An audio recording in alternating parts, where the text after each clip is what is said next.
ஏ மக்கா, நேத்தெல்லாம் நல்லா தானே இருந்தான். எப்படில திடீர் நீ செத்தவனை எழுப்பி கேட்கட்டால? எனக்கு மட்டும் என்ன தெரியாஜியும்.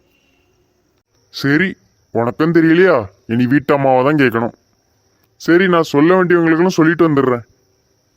ம் நம்மளும் யார்கிட்டயாவது சொல்லுவோம்.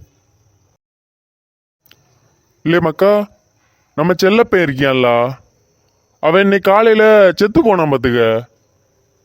ஆ, எப்ப முடிஞ்சா? நல்லா தானே இருந்தாரு. பின்ன நல்லா இருக்கவன் தான் சாக முடியும், அல்லாம செத்தவனே திரும்ப சாக முடியுமா? ஆமா, எத்தனை மணிக்கு செத்தாரு? 4 மணிக்கு. 4 மணிக்கா? 4 மணிக்கா செத்தாரு? ஏன், அவன் 5 மணிக்கு செத்து போயிருந்தானா அவனை எழுப்பி விட்டுருப்பியோ? கேட்குற கேள்வியை பாரு. அவன் செத்த நேரத்தை கேட்டு நீ என்ன பண்ண போற? அக்கா, என்னக்கா ஆச்சு உங்க புருஷனுக்கு? காலையில 4 மணிக்கு நெஞ்ச பிடிச்சாரு. அப்படியே நாங்க பக்கத்துல ஹாஸ்பிடல் கூட்டிட்டு போனோம். அப்புறம் இங்க வச்செல்லாம் பார்க்க முடியாதுன்னு சொல்லி அவங்க வந்து மெட்ராஸுக்கு அனுப்பி வச்சாங்க. அப்புறம் அங்க இருந்து திருச்சிக்கு அனுப்புனாங்க. அங்க வச்சு உயிர் பிரிஞ்சதுமா. ஓ, அதுவா சம்பவம்? எதுக்கு மெட்ராஸ் திருச்சின்னு கொண்டு போனீங்க? நெஞ்சு வலிக்கும் சொன்னவர வீட்லயே வச்சிருந்தா வீட்டில் வச்சு உயிர் போயிருக்கோம்ல.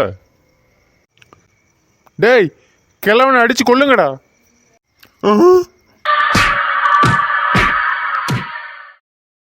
டாக்டர், என நாக்கில் சுவையே தெரிய மாட்டேங்குது டாக்டர். நர்ஸ், அந்த 23வது பாட்டில் எடுத்துட்டு வாங்க.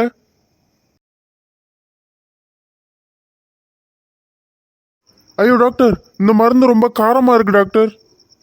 ஓ சூப்பர், உங்க நாக்குல சுவை வந்துடுச்சு. இனி நீங்க ஃபீஸை கட்டிட்டு கிளம்பலாம். The next day.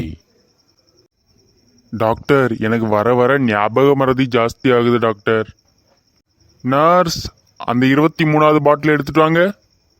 டாக்டர், திரும்பவும் எதுக்கு டாக்டர் அதை எடுத்துட்டு வர சொல்றீங்க? அன்னைக்கு தான் நான் வந்ததுக்கு அது காரமா இருந்தது. ஓ சூப்பர், உங்களுக்கு ஞாபக மறதி சரியாயிடுச்சு.